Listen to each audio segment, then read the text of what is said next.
So లైఫ్లో తర్వాత ఏంటి? పీజీ కోసం లండన్కి వెళ్తున్నాను. వాట్? ఏం లేదు.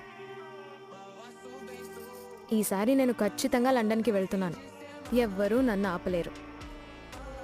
నేను ఇప్పుడు ఒక బాయ్ ఫ్రెండ్గా ఉండి ఒకే ఒక అబద్ధం చెప్తే చాలు, నువ్వు ఎక్కడికి వెళ్ళవు. హ్మ్?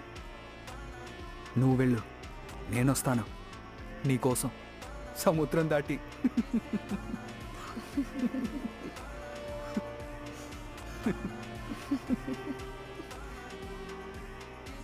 నువ్వు గనుక నా బాయ్ ఫ్రెండ్ అయి ఉంటే ఈ విషయంలో నువ్వు అబద్ధం చెప్పాల్సిన అవసరం ఉండదు. ఎందుకంటే నువ్వు ఆల్రెడీ నా కోసం సముద్రం దాటే వచ్చావు.